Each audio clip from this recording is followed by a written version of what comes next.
Ah.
innen dingen? 2? And what is 4? Okay. 2 inches here. I don't know.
Buntu.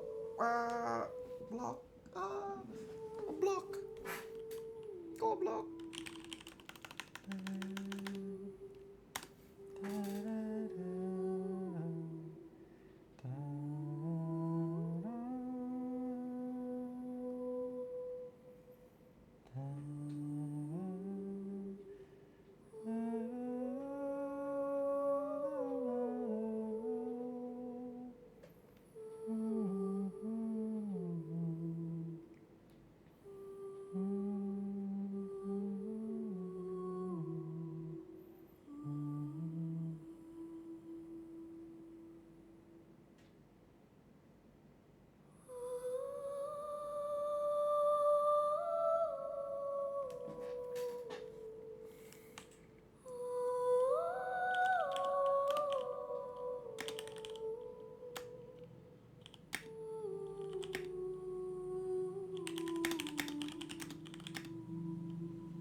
Thank you for the follow. I just saw that the Streamlabs thing is not doing anything again. What the fuck?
Let me show you what I've been working on.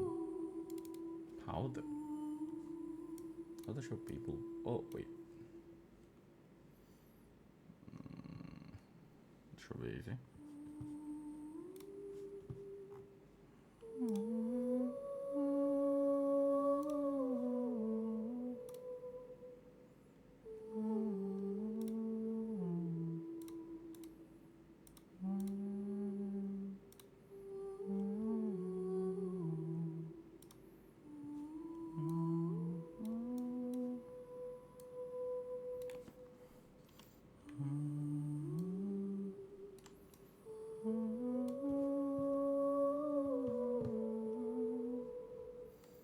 Hey, Crimson Land, let's go.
Tragedi Rawamangun 2033.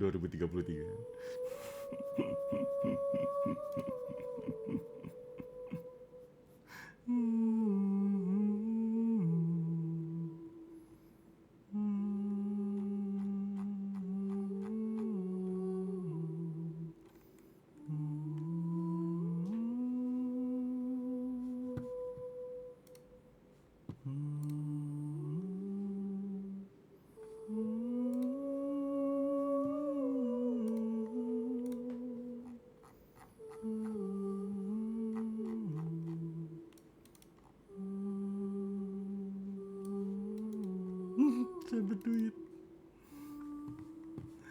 Boleh, terserah, saya berduit.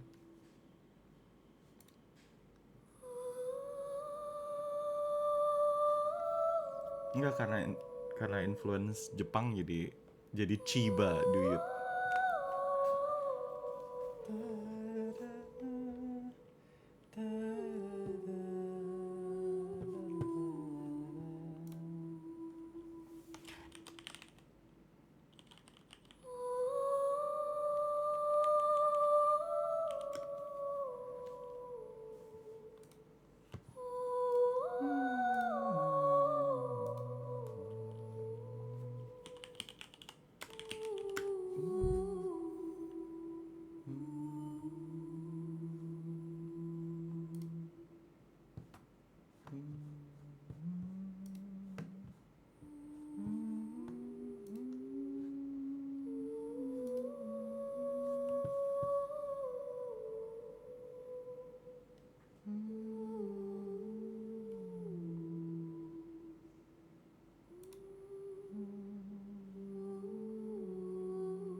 Oh, also I've been working on this. I'm just having a writer's block.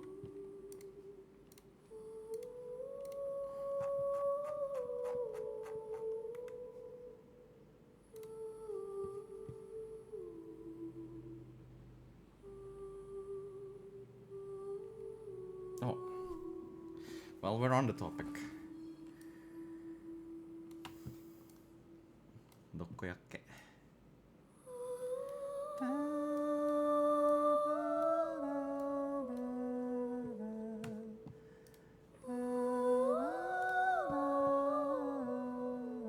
So at some point in my life, wait, I don't know how to show this.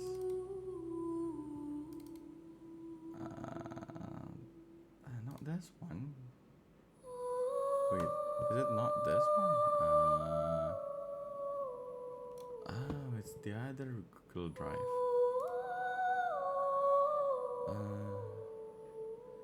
Apakah Mangga 2 tenggelam terus Mangga 3? Nah, itu dia pertanyaannya. the fuck? Wait, I reached only chapter 4? Oh, right. I reached chapter 6 or something.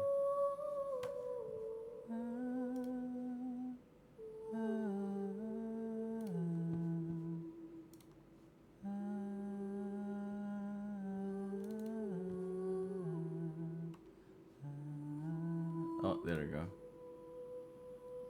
So, this is a really weeb thing, but let me show you guys anyway.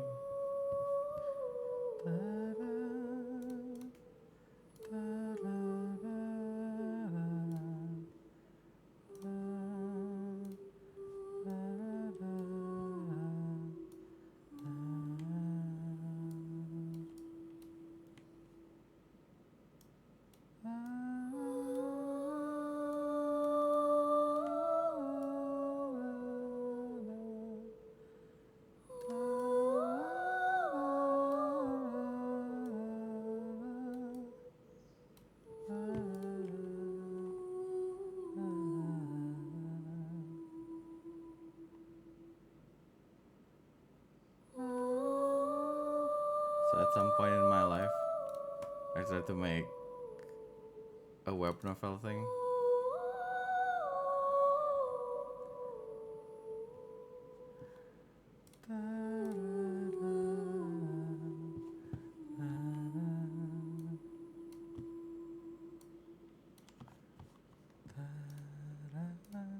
Oh wait, wait, what? How? Ooh, full screen.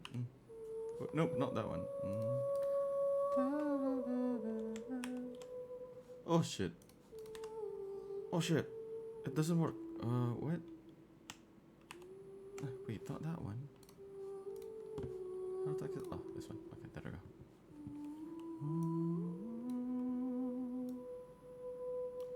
Man, I worked on this like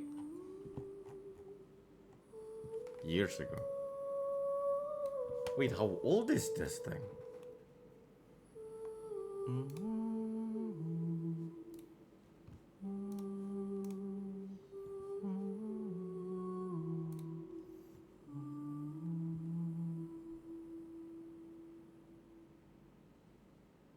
2018.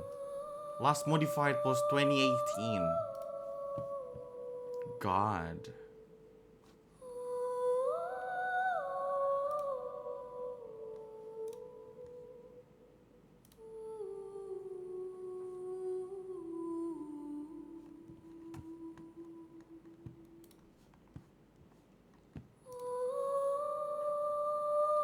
Look at that. I opened my eyes. This was the back then when I didn't know how to be consistent in using the tense. But I should have just like past tense and everything. But no, I wasn't at all consistent at it.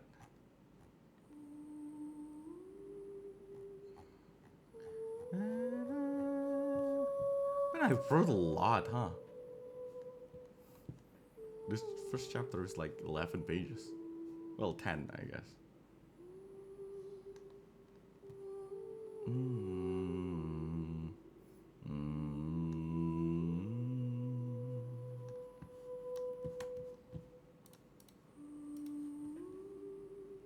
Ten pages of things.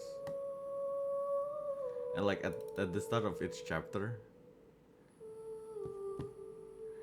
I always keep track of like the money of the character.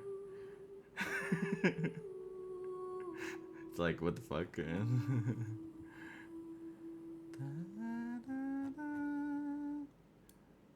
God, chapter 4 is like 22 pages? Dude, that's a long one.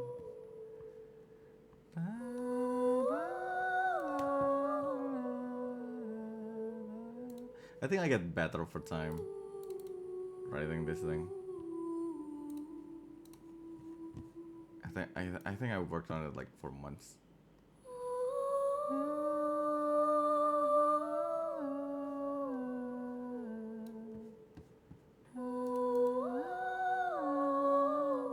So it's an isekai bullshit, of course, about the dude who died, obviously, uh,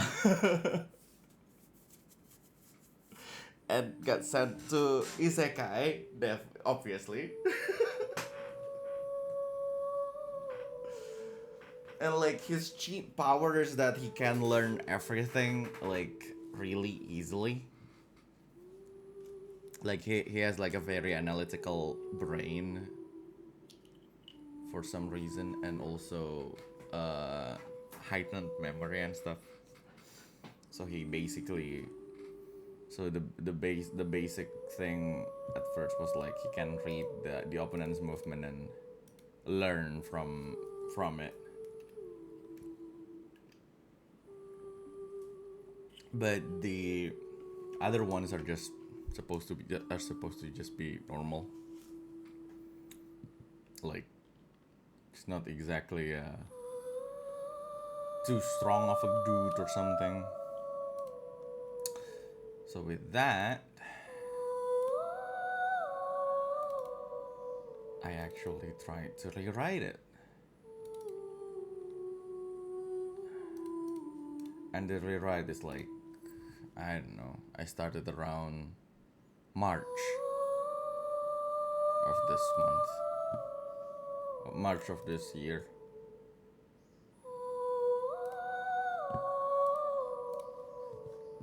This doesn't go anywhere though. It's just I reached 10 pages, but that's it for the first chapter, I guess. Oh no, the first the prologue and first chapter, I guess. Taking cheap skill is like yeah.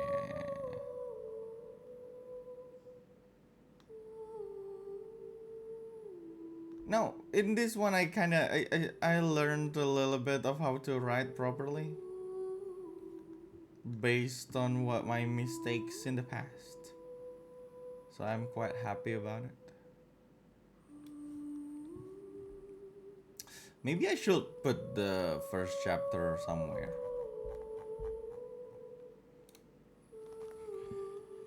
I don't know.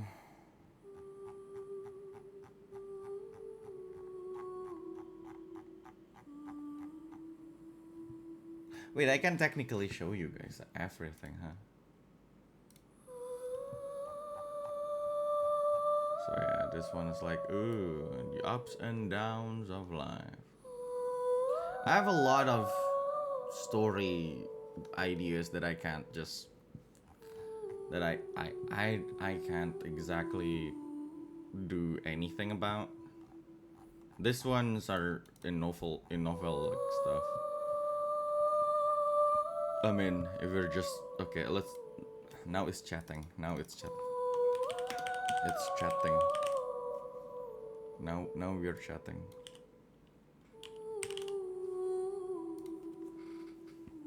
So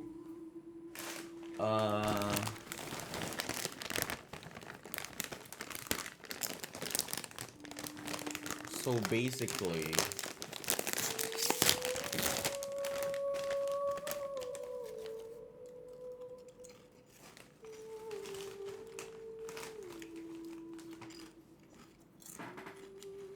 cutting off.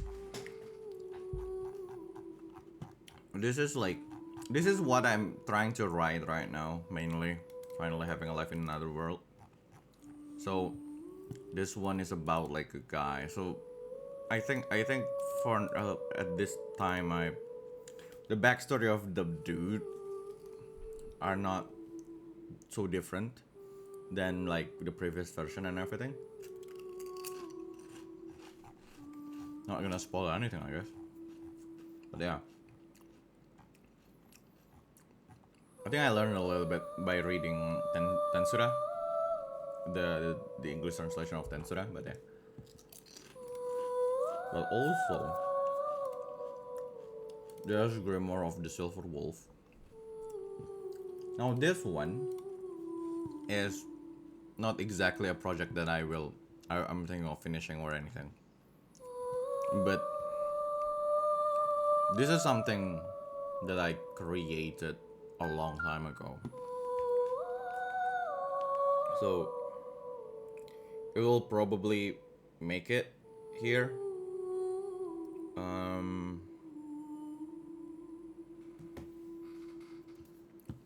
We'll probably make it to the streams and everything, but the whole thing is actually about this world called the Medium Terra.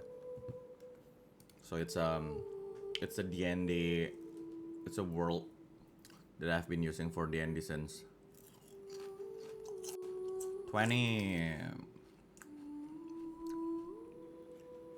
When did I start D&D stuff? What the fuck? Wait, why did you turn off? Wait, how? Wait, why?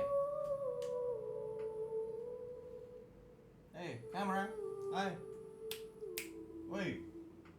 What the fuck, man? What happened?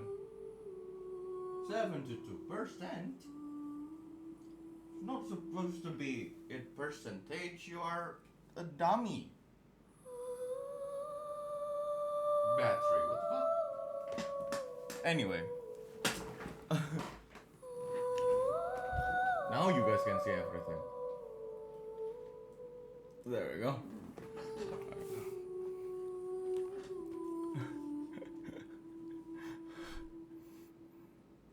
Thank God it's covered by the Grimoire of the Silver Wolf thing. So, I think I developed the Medium Terra around 2018? Definitely 2018. Around the time I started playing D&D. So the idea was like, there's this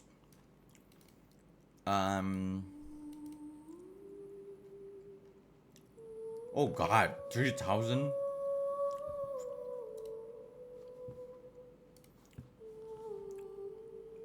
Where is it this time?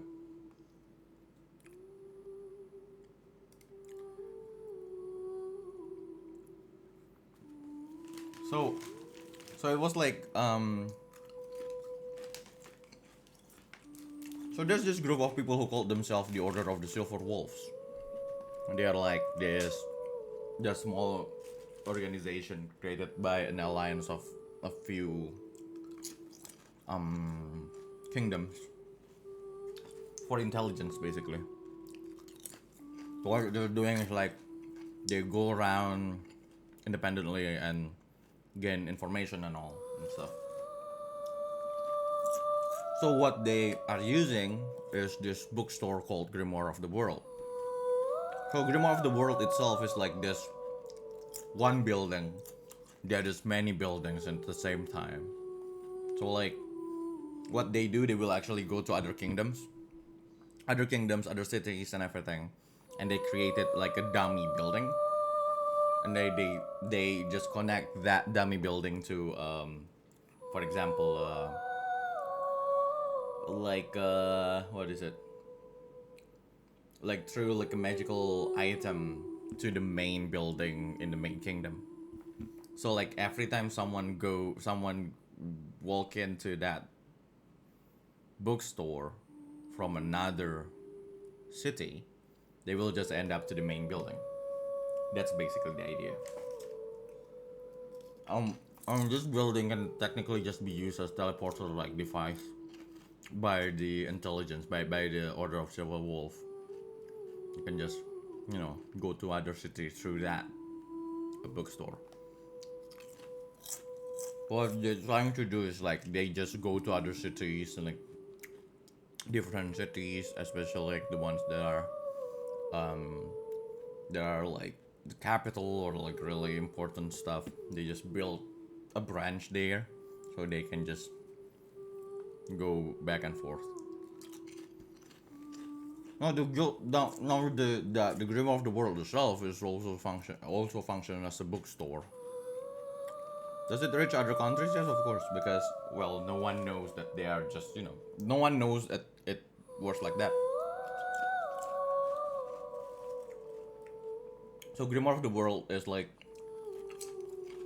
this bookstore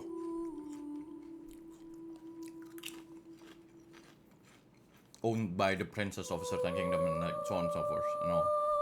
So like it's basically like that. So this whole thing, the Order of Silver Wolves and the Grim of the World always exist in my campaign in that world technically.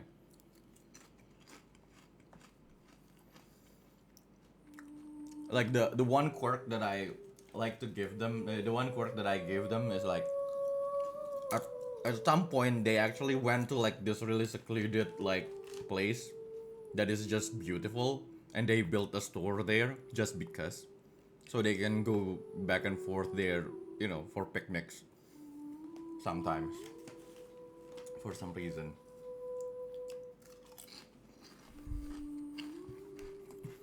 Just a bunch of weird people.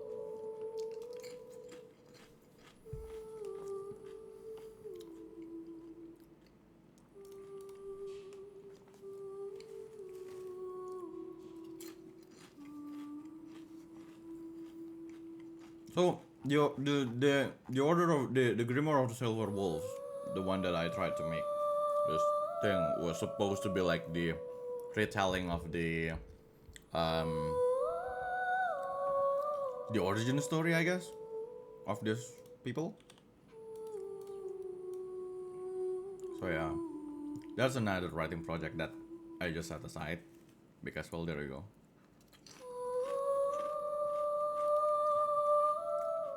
The medium terror itself is kinda complicated. So like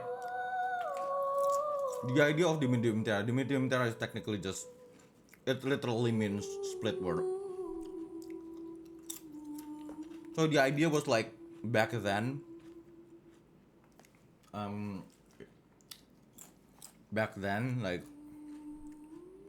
good and evil, more like angels and demons and other stuff, like they all just live in one world. And then there's a calamity that's happening, led by this certain person who just started a war between those two factions. And because like the world itself is rendered to like just this unusable, it's like, barren world, is like it's almost dead. The group of heroes who finally, what is it, seal the demon lord, air quote, demon lord,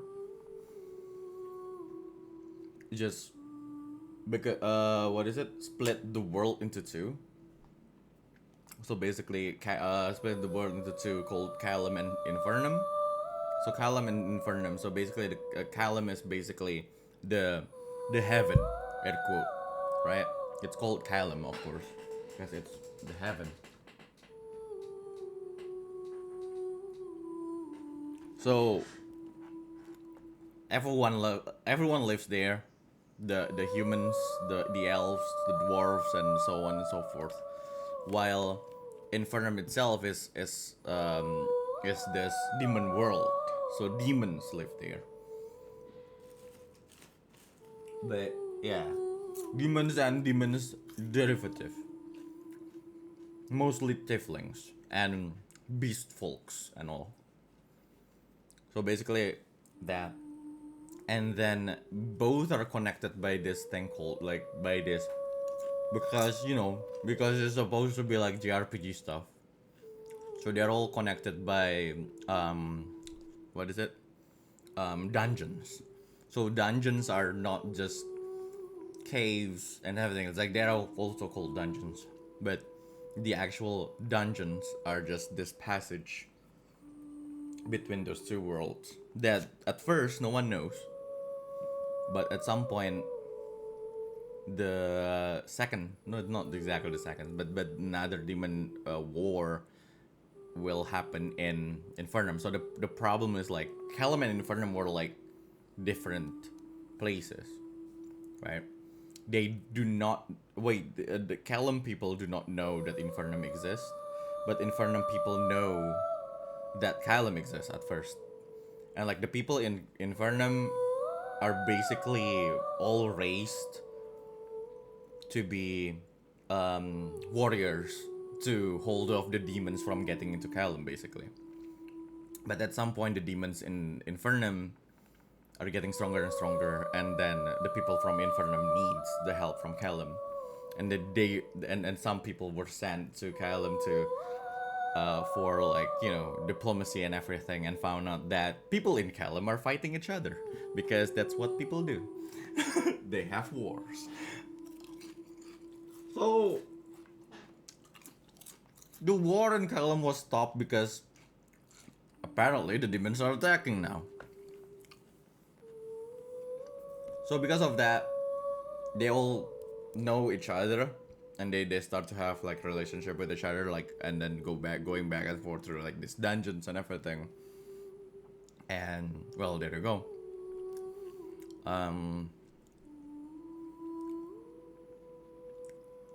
I just like the idea of having two separate world that is connected. My main inspiration was Cocoon. Do you guys know Cocoon and it's from Final Fantasy 13.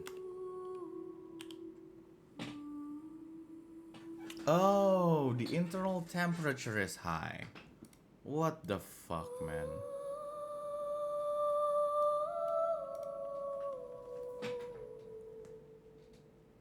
Yep. I need to cool it down. I need to let it cool. So, no more camera, I guess. From though I usually use it.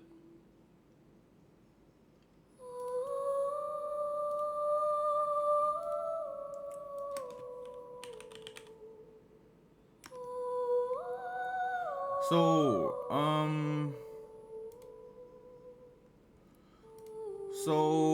Final Fantasy 13 have Cocoon and Grand Pulse. So basically, like, two different places. They are technically connected to each other. They are technically two different places. It's a whole thing. It's a whole thing. One is a floating continent, planet, or something, and the other one is the ground, technically. Also, I got inspirations from, just the whole idea of like there are underground people in this world. Of course, there isn't, but stuff like that.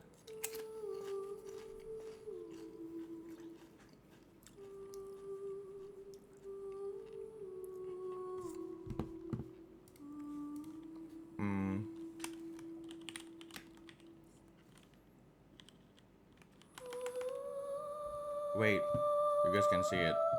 Forgot that I'm sharing that one. I need to make sure that my camera is okay.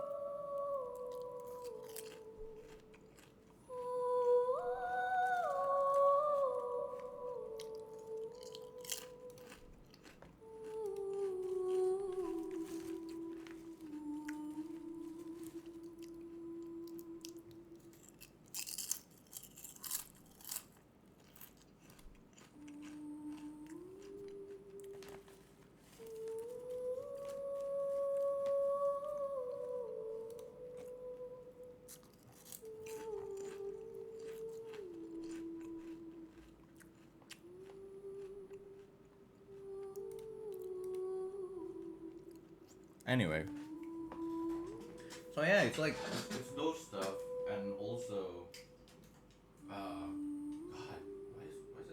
why is it heating up? So, actually, outside from that, I just want to have like, at some point, I just want to. Okay, so D&D is not exactly the most JRPG thing ever. So like with Callum and Infernum, I technically just separate I separated those two. So so Callum has more of what is it? Western or European aesthetics and everything. While Infernum, on the other hand, is more Asian and stuff. Why did I do that? I'm not even sure myself, but I just like doing it.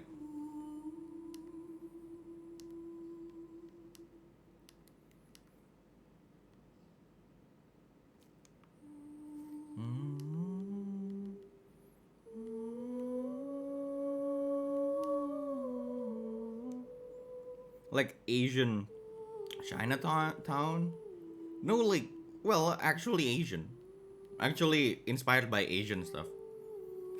So, like, I don't usually just use elephant names, elephant language, and everything. I usually just use the language that in our real world.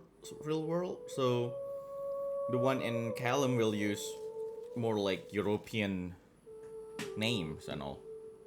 Like using Deutsch or French or anything. While the one from Infernum will use more East Asian stuff, Japanese, Korean, Chinese names and everything. So yeah.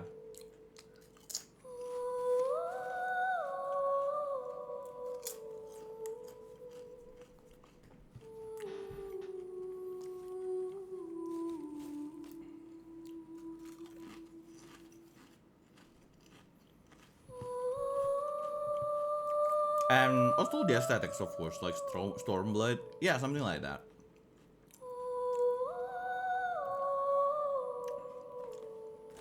So that's the Medium Terra. I have a lot of writing projects that I just don't have the skill to go with. I mean, my main is, of course, this one. But look at that. This is me from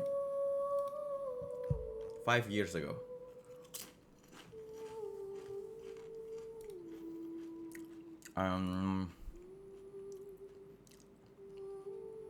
Look at that. Having a big sister in Naruto Chapter 3. No way, you can't be serious. This actually is a childhood friend called Sheila who works at a tavern in your home, then you did propose to her. Oh, right. You wouldn't understand the context if you haven't read the Chapter 2. Talking to Chapter 2, our protagonist, Reinhardt, who is also the protagonist of the rewrite, of course. He became an adventurous, right? I tried so hard to not write adventurers. I just call them the hunters. Because this is in the Medium Terra, so I usually just use the term hunters, mercenaries, and adventurers. So adventurers, so hunters usually just take quests that's around like hunting, subjugation of things or investigation and so on and so forth. Mercenaries are people who are hired as guards and everything, those kind of stuff. And adventurers are the ones who delve into dungeons and all. When someone registered to one guild, they can just take jobs on the others, but it's just a matter of identity. It's just like, I mean, yeah, I paint too, but I am more like a writer than a painter kind of thing, something like that. So like, yeah, of course I go to dungeons, but I feel like I'm more of a hunter than adventurer and so on.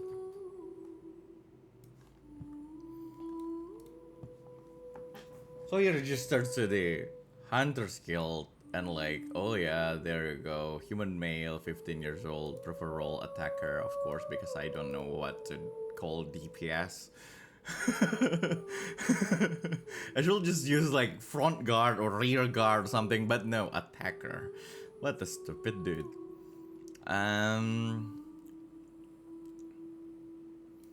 Other guys are 100 possible, of course possible. Please wait for it, and again, let's write down your personal information here. Each tier is separated into 8 ranks, making a maximum of 24, and so on and so forth. Because I do not like game mechanics to just be game mechanics. So it's like, yeah, it's rank.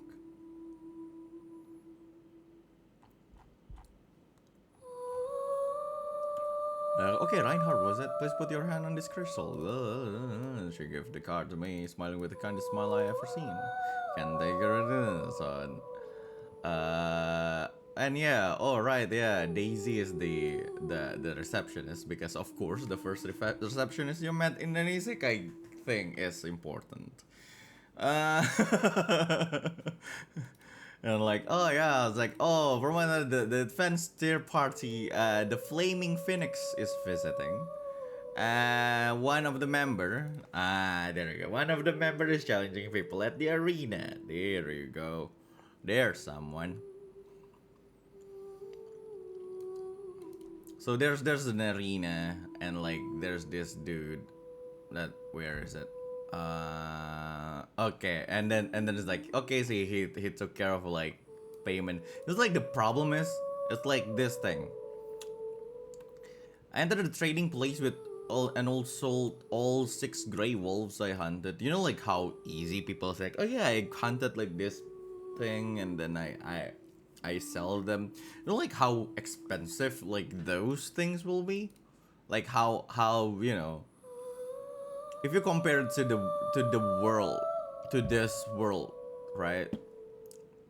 For example, Indonesia, let's just say a wolf that you hunted in the forest will be as big as probably, I don't know, a sheep that you killed off for you know, Idul Adha or something, right? So it will be around the same price. So if they buy the wolf, it will at least be like an income for like a few weeks. If you're just one person. So like, yeah, of course that means like, you know.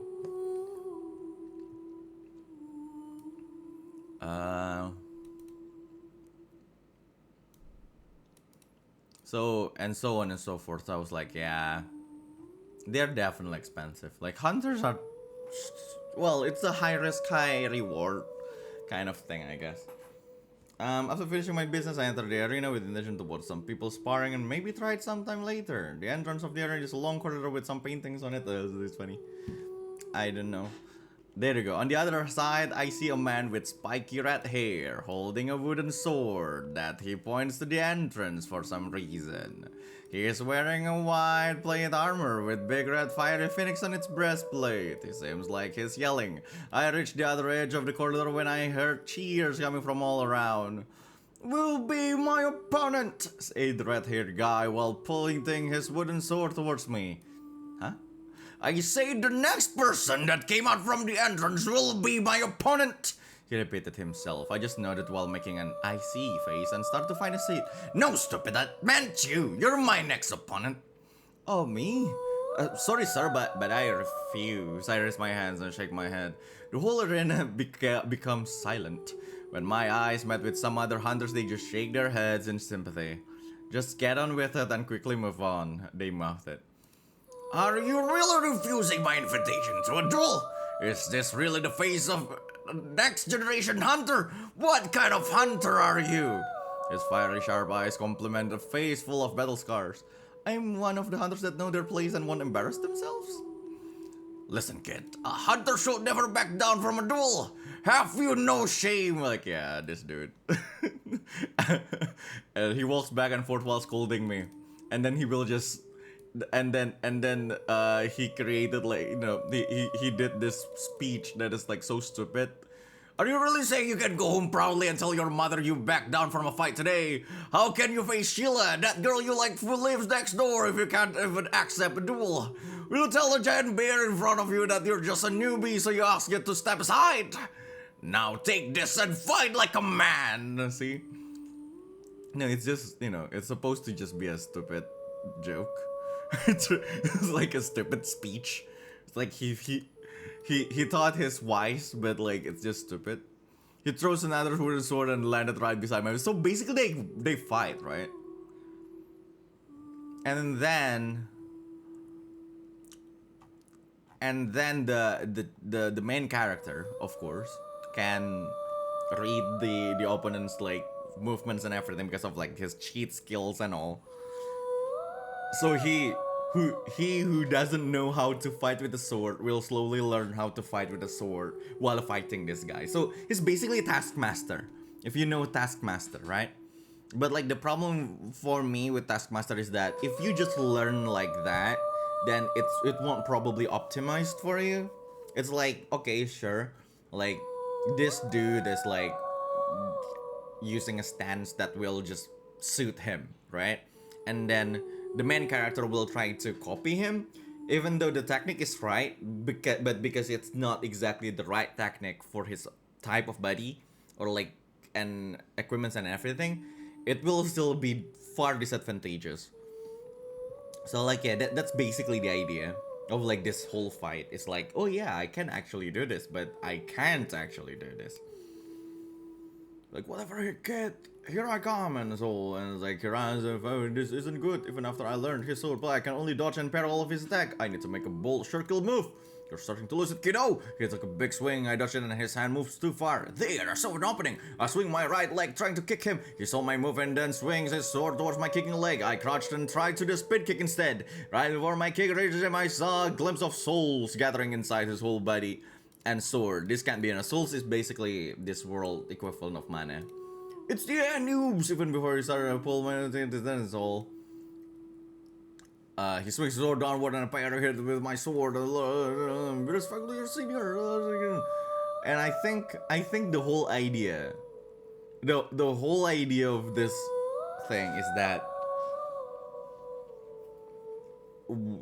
it's just this stupid thing about how people in anime can just be so powerful that they can just do anything and then everyone be like, yeah, they're just human.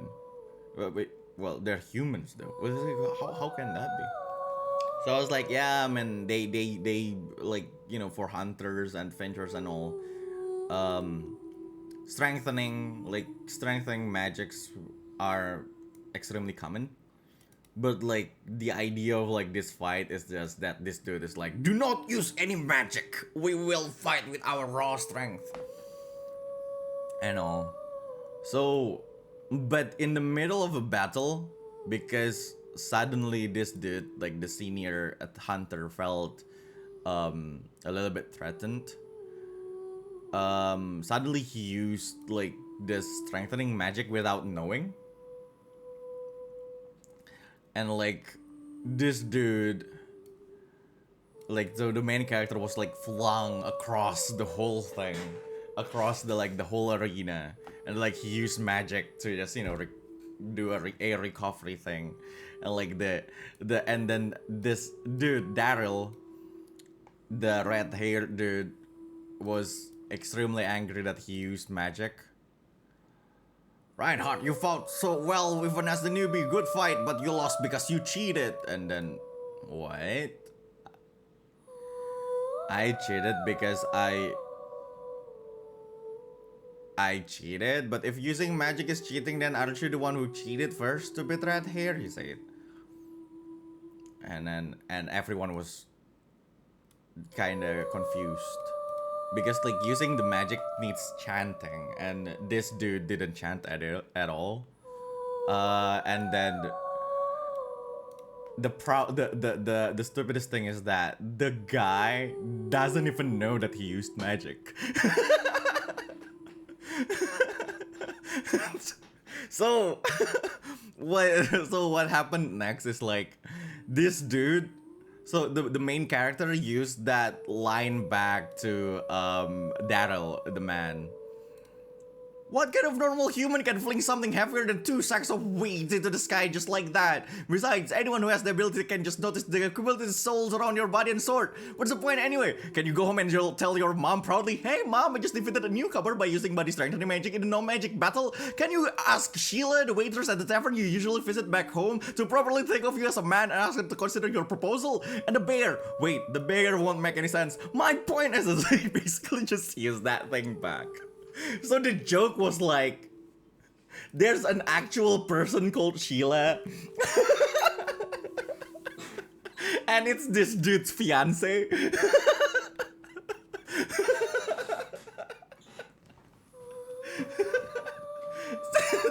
The joke was like, Sheila is a waitress from Daryl's like hometown, and they dated and like he proposed and so on and so forth. So he was just projecting when he did like the wise man the wise man like speech and all. So there you go. So I was like, hey, that's a good one, and then I doubled down on that because like on chapter 4, I think, because at some point Sheila is actually Sheila is became one of the, what is it, the main party members.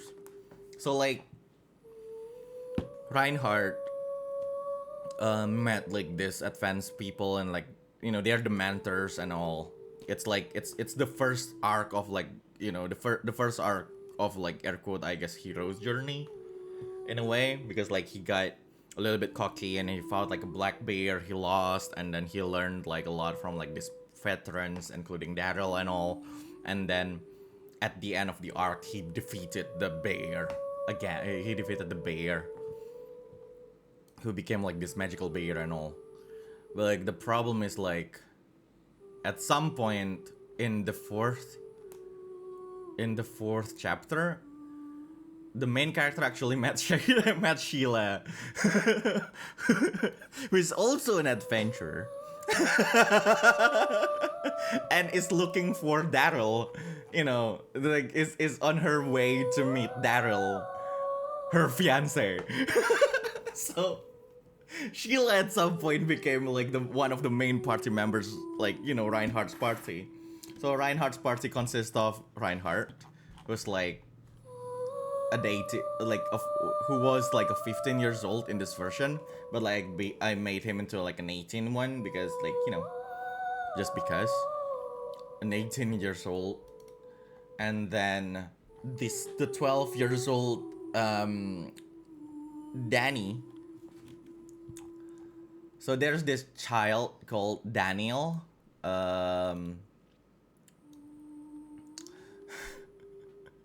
This child is called Daniel. He's a 12 years old tank. So he's like a paladin. Like, he carries like this sledgehammer that is bigger than him, and like he holds like this huge shield. So he's a tank, but like he's a 12 years old Daniel, a boy, and all.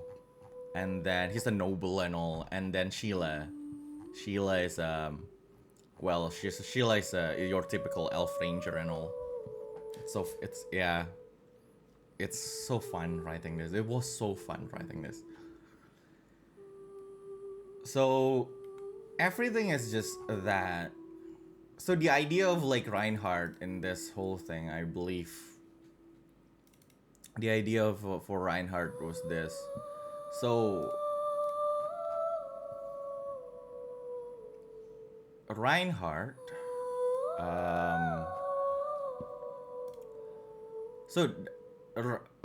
Daniel's backstory was like his noble child, who's the only son of 3 siblings, and but he's the youngest one. And then he basically, like, you know, he forced himself to be mature, because, you know, his father is dying basically from sickness and all, while his oldest sister is part of the Knight's Order, and like his The second one was like, you know, just a noble lady. And then he is already engaged to another 12 years old because, you know, it's that era. his forcefully his you know, he got arranged marriage. Not exactly. Wait, he's not married yet. He's basically engaged to another noble that is also a 12 years old. A 12 years old girl that is one of the higher nobles like child. But like the whole thing about like this girl being married off to like a lower noble is that because she is mute. So she can uh hear, but she cannot speak.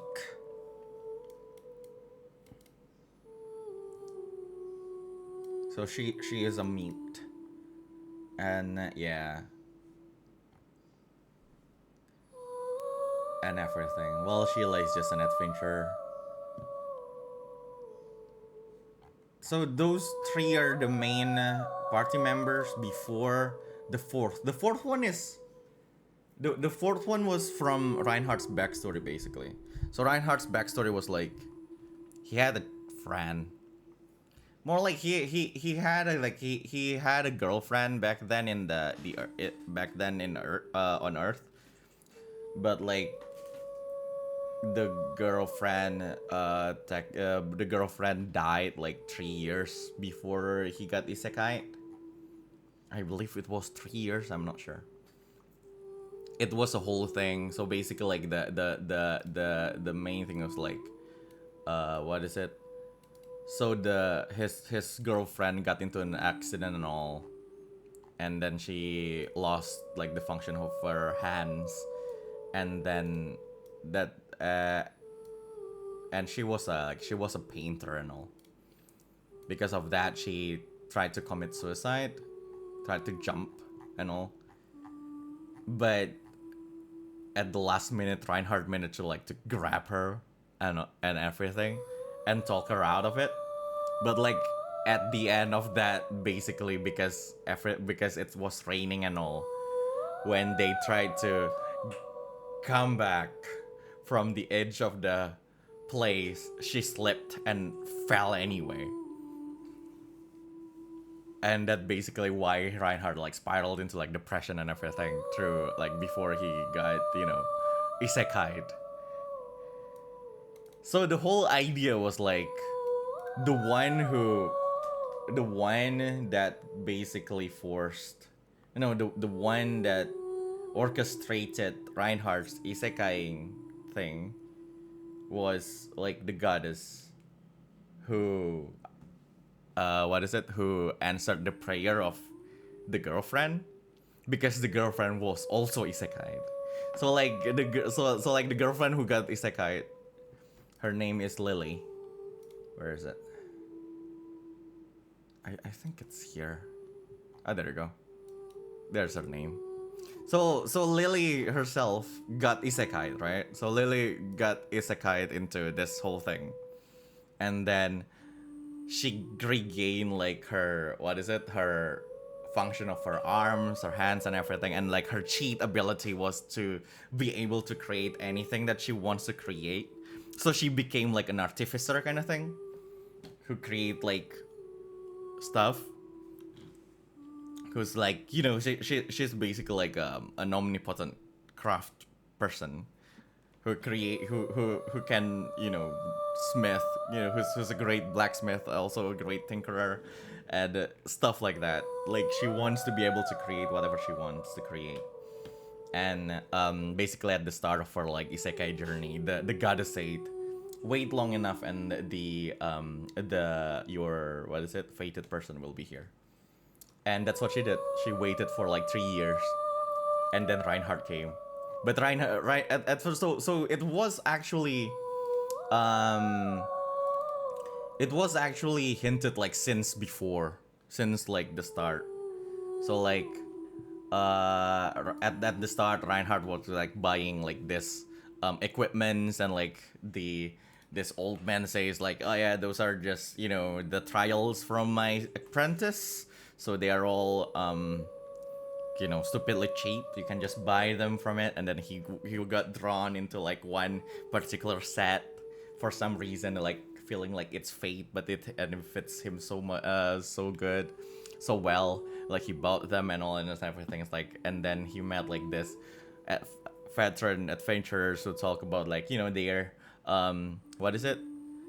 The one who created Daryl's armor. So at the chapter 3, it was actually what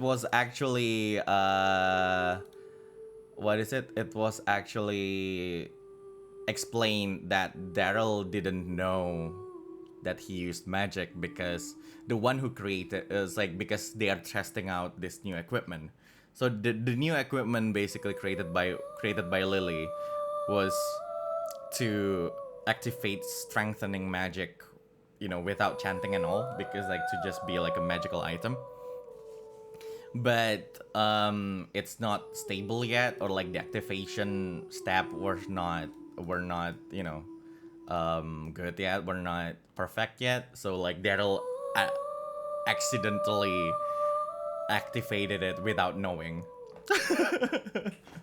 So so like, but they still don't call this so yeah, but yeah, and then like, and then they told him the name. Oh yeah, it's, you know, Lily and all. And like Reinhardt be like, oh, Lily, that's a nice name, he said, because like, you know, of course he wouldn't, you know, a lot of people in this world is called Lily, of course.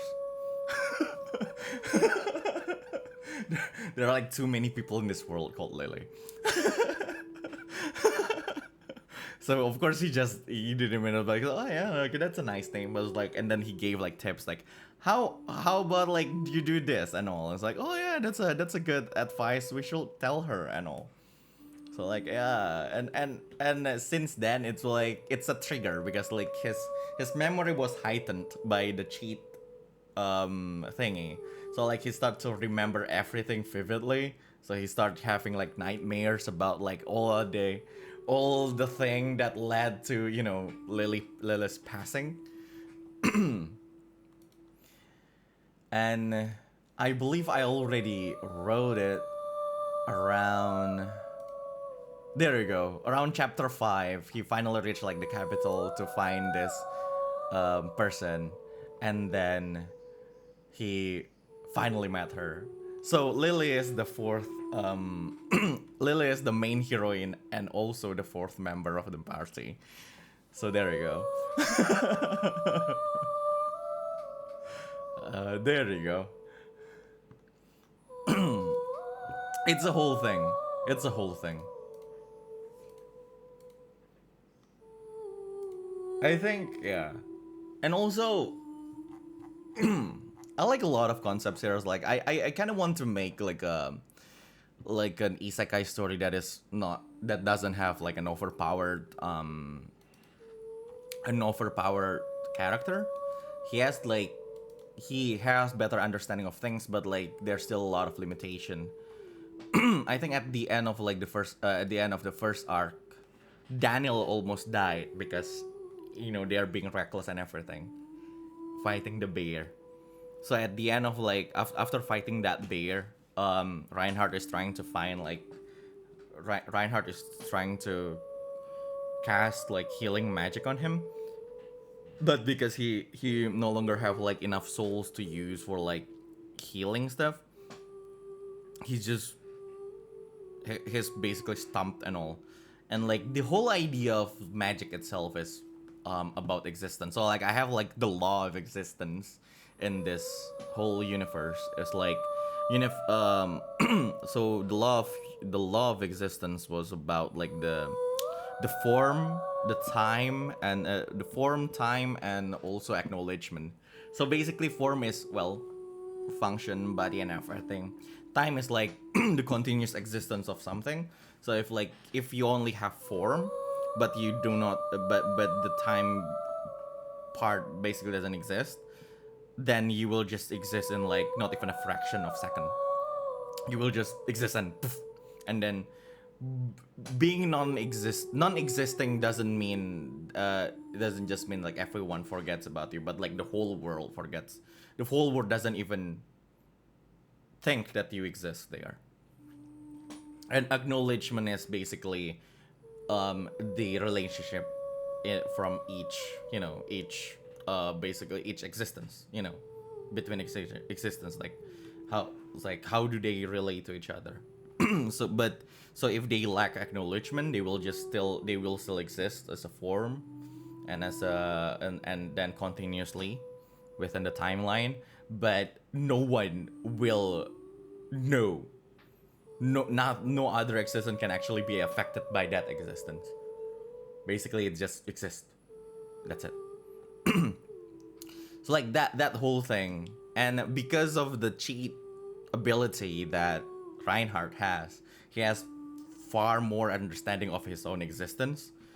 So like so that way, because he understand that the how mana slash souls work is basically the same as how existence work, he can use his existence as part of the fuel for his magic. So that's what he did. So like he used like that healing magic. So to heal Daniel, he basically used like his existence for that. And Daniel was okay from that. But because of it, Reinhardt lost the use of the function of his left arm,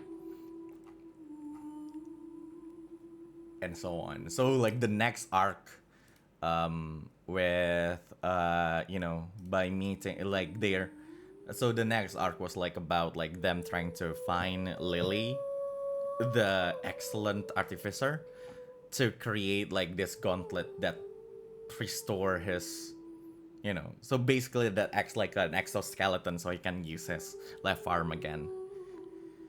And when he actually met her, it's like, wait. Well, it's not wait, it's more like Reinhardt immediately just fainted.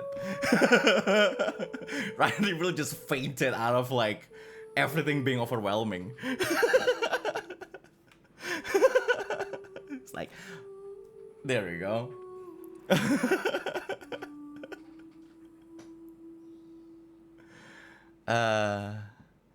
He lost his left arm. That's kind of similar to Lily. Exactly. Yeah, and I think that was the end of like the whole arc, the two arcs that I actually wrote. More like meeting Lily was like the first, the start of like the second arc, because like after that, it's supposed to be about Sheila and all. And I just stopped writing it because look, I'm PPD.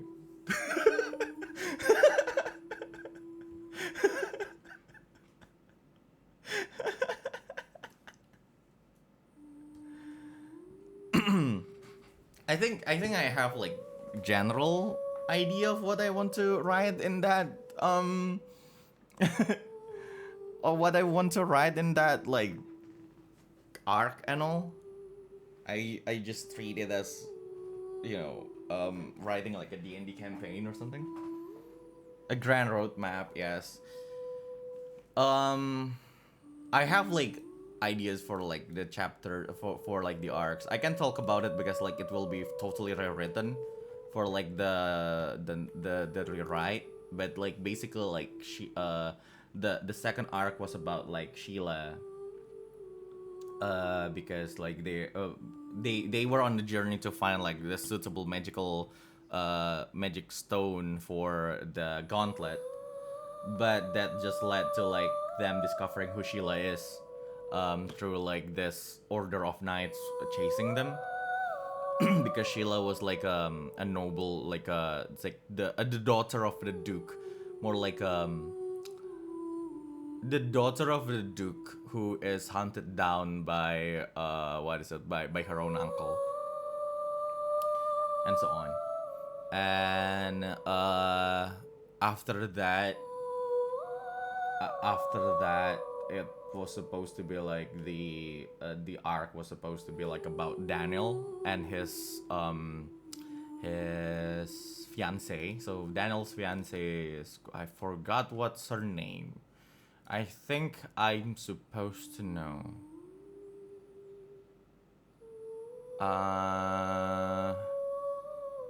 Daniel's fiance was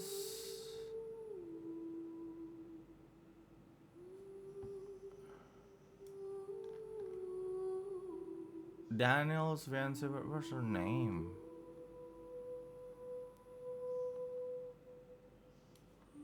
Oh wait, it's in this chapter 6, I believe.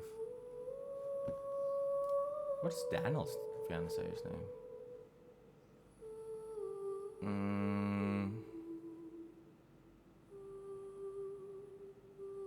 Oh, there you go. Latifa von Lucis.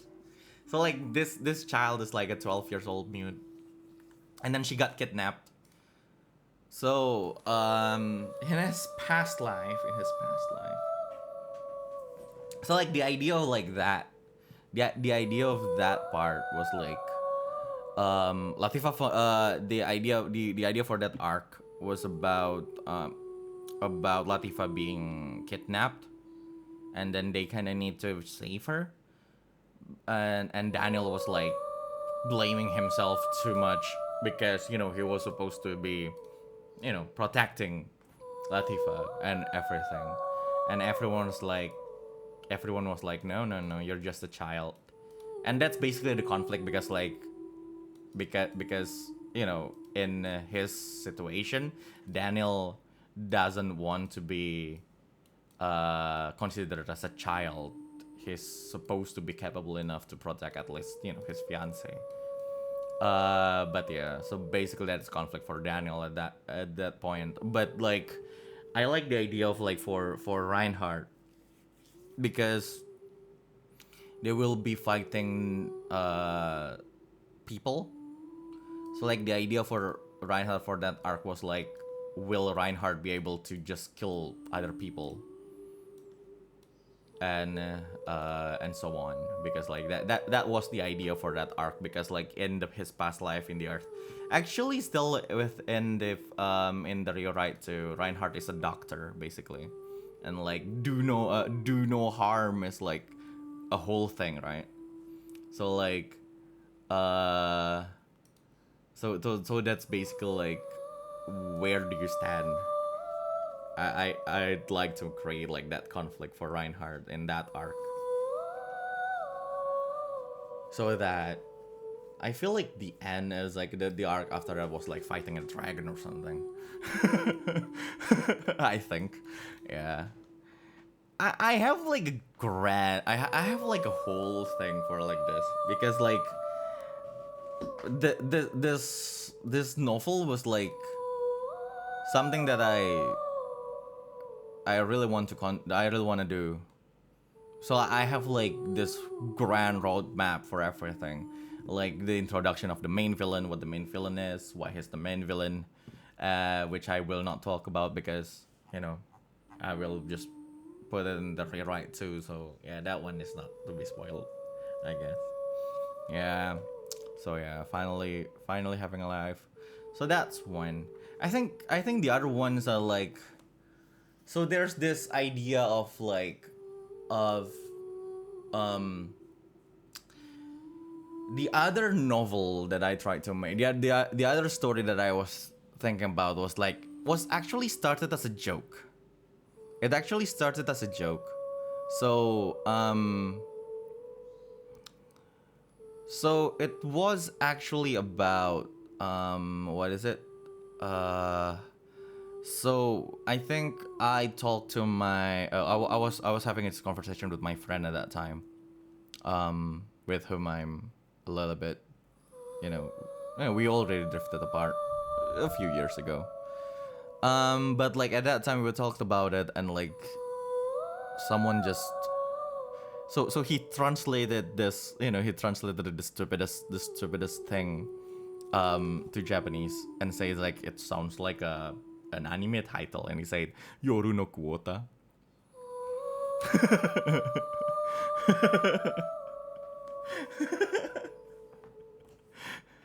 So yeah, kuota malam. It's like, nighttime data package. So like I developed the idea from that one joke to be like, at some point in this world, at some point in our world, law enforcement was privatized. So the law enforcement is privatized, so it's not, there's no police. Well, police still exist, but they're so incompetent. So they needed to privatize like law enforcement. So they created what is called as a guild. So a guild is like, imagine like associations of private investigators who can actually enforce law. So they actually have the license um, to enforce the law, like just go like arrest people and everything. So it's a guild basically. So everything is a guild. And then the idea was like at some point, the the whole problem became like so bad. The crime rates and everything become so bad. So the what is it the government decided to do something that is really extreme. Is that they gave what is it? They will give what is it? Death row inmates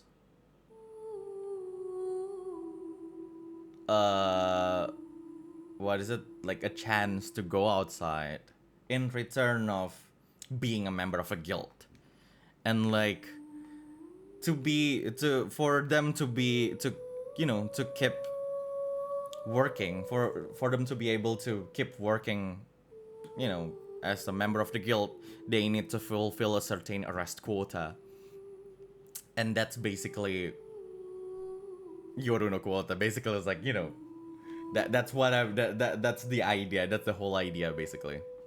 uh so like they send like this death row inmates who are like, who's supposed to be dead, who needs to like, who doesn't have any life anymore. It's like they just, rot in jail.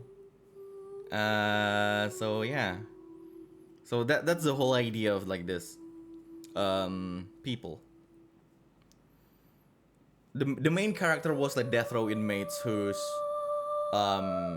actually wrongly sentenced, who actually got wrongly sentenced, arrested. So he actually didn't do it, but like at some point, because like he's looking at everyone, like to protect his family, he just confessed, like, yeah, I did it. Who the fuck cares? It's like, yeah, I did it. So like he was, so he became a death row inmate, and he was going to be like, he was going to get his death sentence, but well, he got into the program. So that's another idea. The other another idea also, there's this slice of life drama. I have like two ideas for like slice of life drama. Oh, one is like slice of life. The other one is like almost like actual just romance for some reason. I don't know why I have a thing for shoujo manga and romance and stuff. But like, so the romance story was actually about like just this dude who actually like, who got arranged marriage. Not exactly arranged marriage. Like he got introduced to, so his mom introduced him to a girl, and so he's basically forced to be introduced to this girl, and like this girl was also forced by her mother. And on their first day of meeting each other, they'd be like, this is not bad. So they're like, how about a trial? So like what they did is they do is basically like a full month of like full contact, a full month of like just contacting each other. Actually like have like this whole thing, and like at the end of the month they actually decided like, you know what, let's just get married.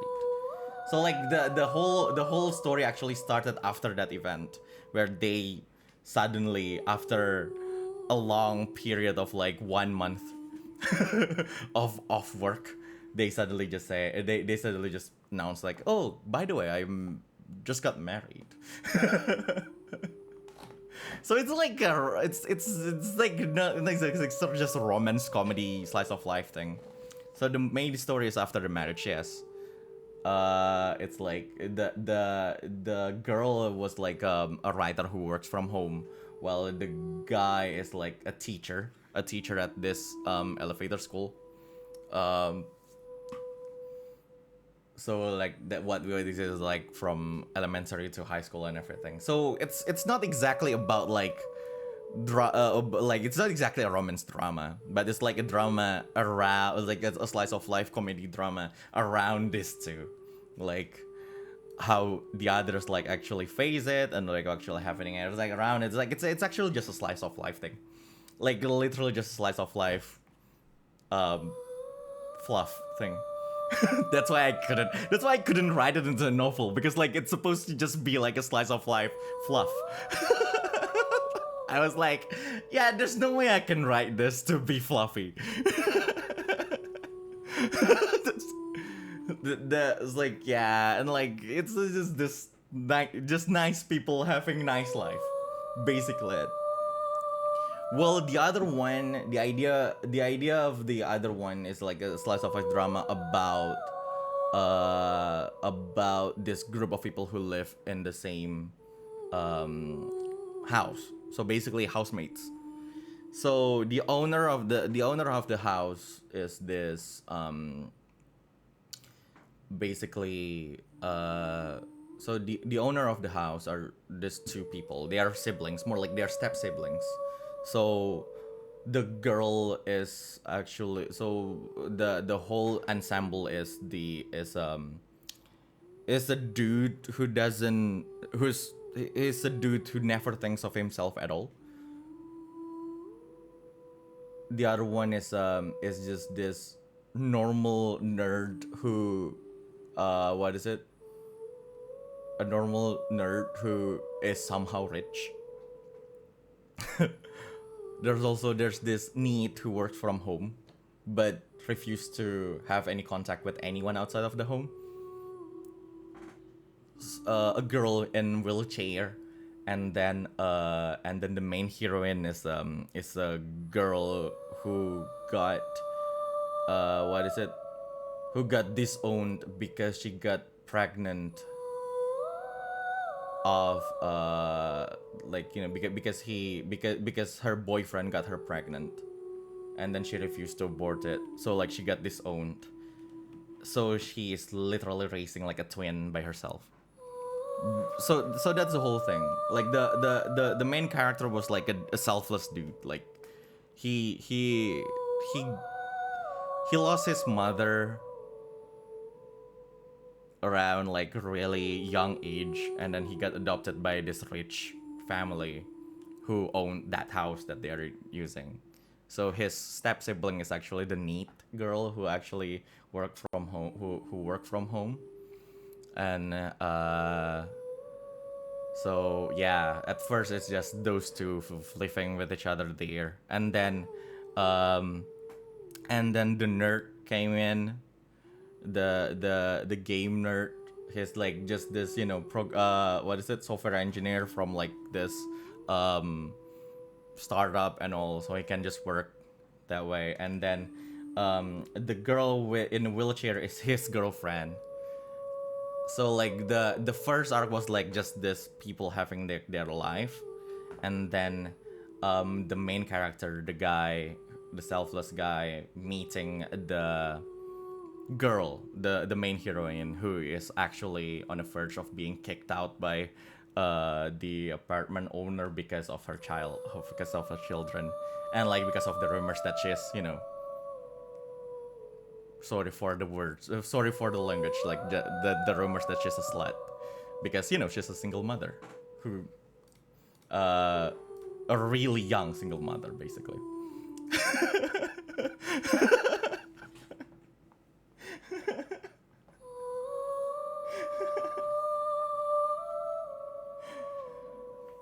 So yeah, I think that's basically like, and then like they finding out like this girl, this main heroine, and like they like, oh yeah, the twins, and like the whole twist of like the first I was like she was going to be like anxious about not being accepted into the housemate, but like the twist was like they'd be like, oh right, yeah, then we need to make a room for the children and all. It's like, and yeah, it's like it will be, it's a drama, it's a slice of life drama.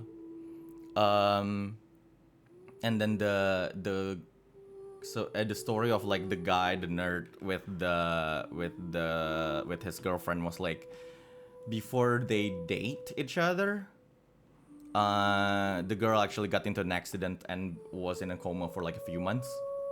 And like what happened is like every 3 to 4 days he devoted his time to take care of the girl in the hospital, because her family couldn't in those particular days. So he just do that, and like thinking that the girl doesn't know, because of course she was in a coma. So it's like he's literally just doing it, for the girl, and then the whole angst was like the guy doesn't think the girl likes him. So he just do it out of like that. So like like at the end of that thing was the moment the guy knows that the moment this girl, let's go let's just use names. So the guy's name is Riza, and like the girl's name is Aya. So like the moment Riza knows Aya was awake, so like he immediately goes to another dude who Aya liked before, thinking that she still likes him. And it's like, dude, she's awake, you need to be there and all. Because that's basically how Riza is. Guess, he just wants Aya to be happy, I guess. I don't know why I made him like that. But the whole twist is that for the past few days, Aya had been awake. And then she already knew that Riza takes care of, but Riza doesn't know. So of course, at the end, the two of them got together. Because, because it's supposed to be like a romance, finally. So there's the drama. So there you go. And so, and then that's the certain arc, and then they go back to that house, and then they just all live there, and there's a lot of things. uh of course I can't write that into a novel too, because it's literally a shoujo manga. I'd say it's a josei. I refuse to say that I wrote a shoujo manga. I think that's a josei.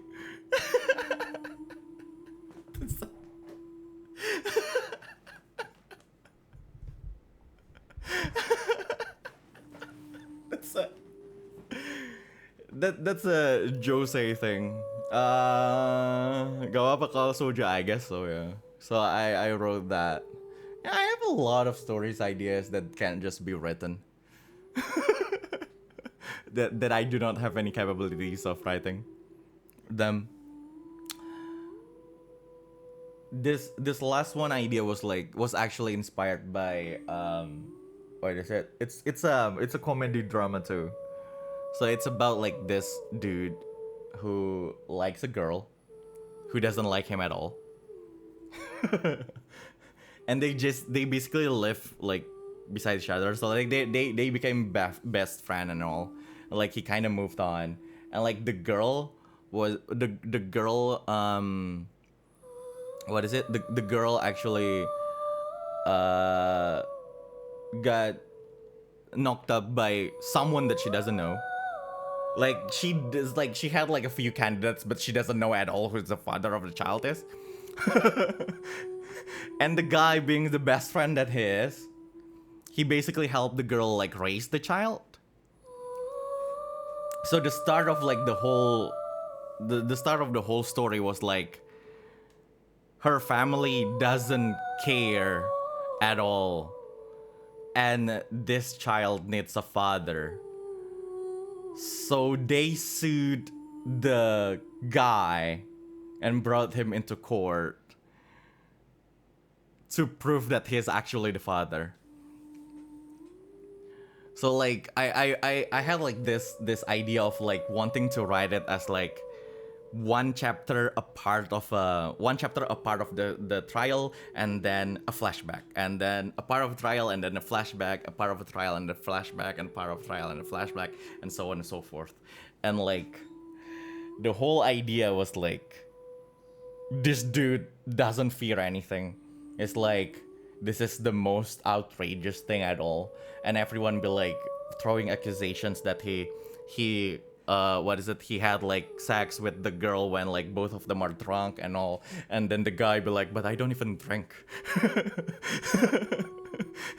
And so on and so forth. Like I feel like the end that was like at some point I want to put like the whole punch and was like, ma'am, I'm still a virgin. Like the comedy was like, dude, I'm a virgin. I will definitely remember my first time.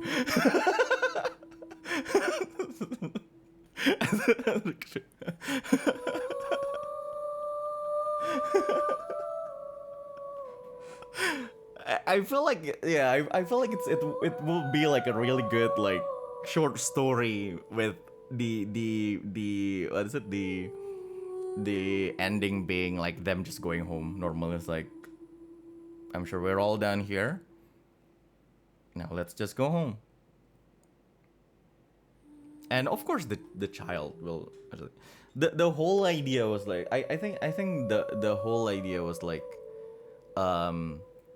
for the more is like I want to like the part where I even like designed like a part where like I wanted to introduce like the what is it, the moral compass of like that dude, and like at some point like someone will actually ask him, like the someone, it's either like the judge or like the attorney, someone's attorney or something will ask him, was like, why are you so against being called the father of this child?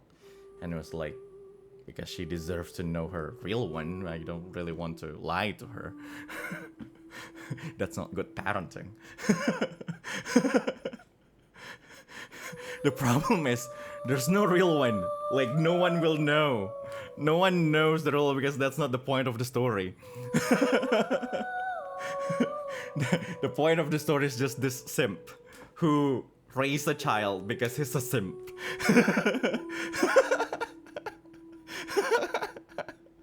And the ending is just him remaining to be a simp, which is not that bad of a thing, I guess.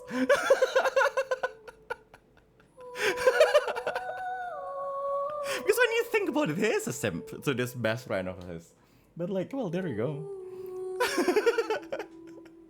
It's like, yeah, I'm totally, it's like, if she, like the point was like, if she tells me that she loves me right now, I will probably just marry her immediately and become her actual adoptive father. But I'm not gonna say that I'm her biological one. It's like that principle.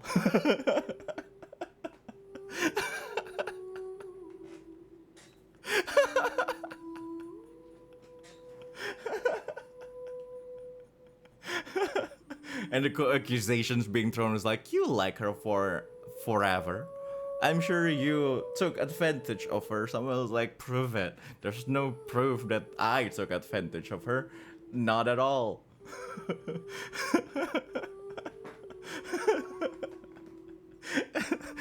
The whole idea was like, the whole idea was just, I really want to put in that punchline. It's like, ma'am, I'm a virgin. I definitely won't remember my first time.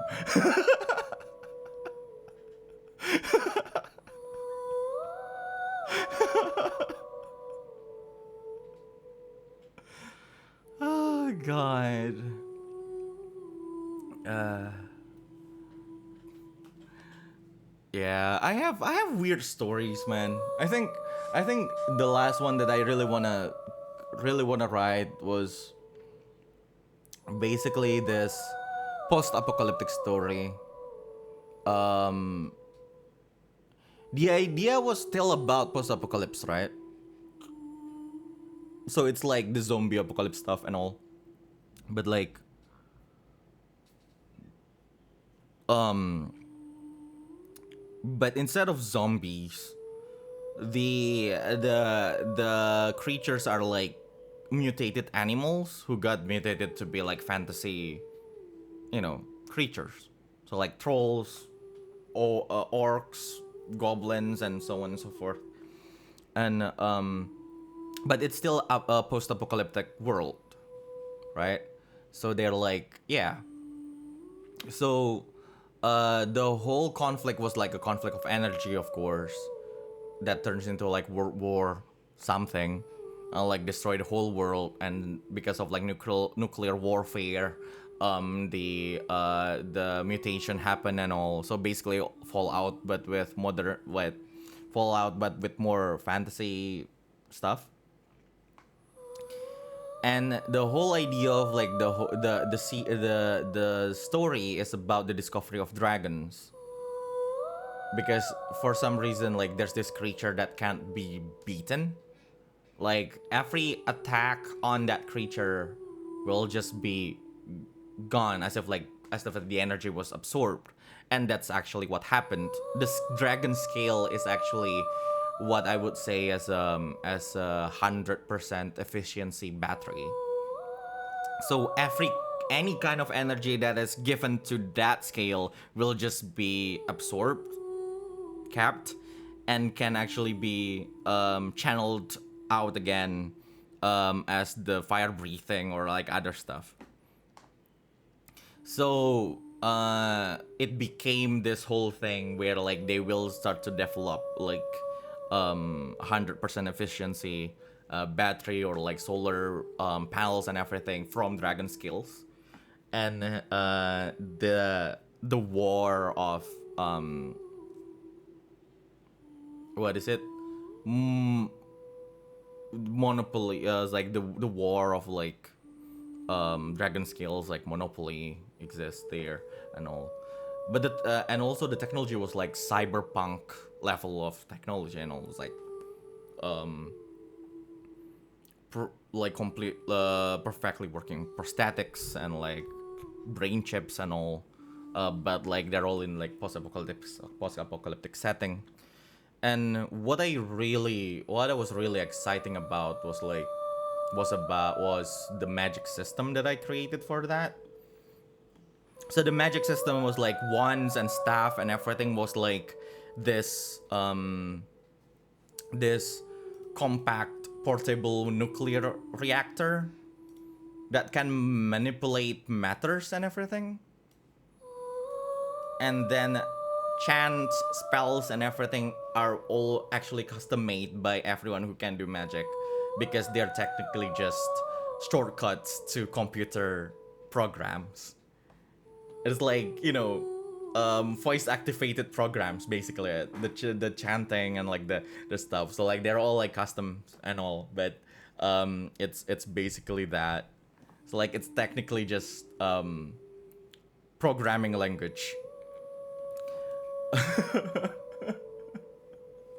And like, if you use this one particular software that is open source, you need to use this language. And then if you use the language that the like, properly, and you know how to program it, you can create any kind of spell. And like it's kind of like that. It's basically that kind of idea. So magic is program. Yeah, kind of like knights and magic.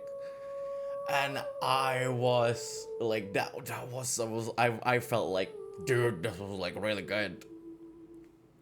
But like, but in Knights and Magic, it's like, yeah, magic is used just like programming language.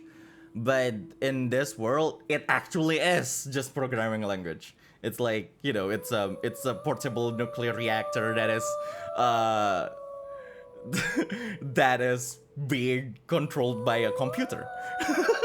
So technically, just magic is just computer science.